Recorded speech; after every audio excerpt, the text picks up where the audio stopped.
প্রথম জীবনে তোমার নিজের টাকা দিয়ে কি কোরবানি দিয়েছিল তোমার মনে আছে? গরু কোরবানি এফডিসিতে। এখন দাও না, আমাকে এই সুযোগটা দেওয়া হয় নাই। দেখো, এটা একটা পলিটিক্সের মধ্যে পড়ে গেছিলাম আমি। তুমি একটা দিছো, আমি দুইটা দিব, তুমি দুইটা দিছো, আমি তিনটা দিব। যখন দেখলাম আমি 7টা গরু পর্যন্ত কিনছিলাম এবং তুমি শুরু করেছো এটা, তোমার আগে আমি আজ পর্যন্ত কাউকে দেখিনি। তারপর দেখলাম যে না, আমি 5টা দিলে কেউ 8টা দেয়। তখন ভাবলাম যে বাহ, তো ঠিক আছে, সবাই যখন করতেছে আমি একটু অফ যাই। আমি যখন অফ গেলাম ওই বছর থেকেই কোনো কোরবানি হয় না। তারপর কারণ পরিমণি তো গরু কিনে ওই এফডিসির গাছের মধ্যে বেঁধে রাখে নাই। প্রথম জীবনে তোমার নিজের টাকা দিয়ে কি কোরবানি দিয়েছিল তোমার মনে আছে? গরু কোরবানি এফডিসিতে। ওকে, এই জীবনে প্রথম নিজের টাকা দিয়ে এফডিসিতে কোরবানি দিয়েছিল গরু। এখন দাও।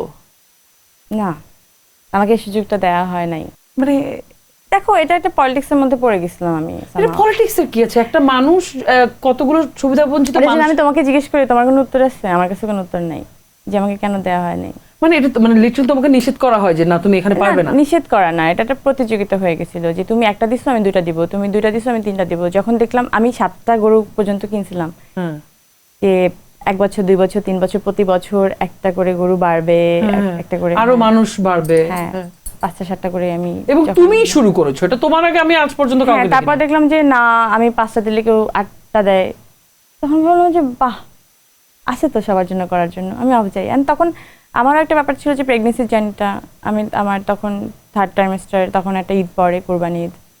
তখন আমার মনে হলো তো আমি তো সবার মধ্যে ভাবে যেতে পারবো না, ওটা নিজে থেকে খেটে করতেও পারবো না। তো ঠিক আছে, সবাই যখন করতেছে আমি একটু অফ যাই। দেন বিশ্বাস করো, আমি যখন অফ গেলাম ওই বছর থেকেই কোনো কোরবানি হয় না। তারপর কারণ পরিমণি তো গরু কিনে ওই এফডিসির গাছের মধ্যে বেঁধে রাখে নাই, যেটা দেখে আবার লোকজন কিনবে।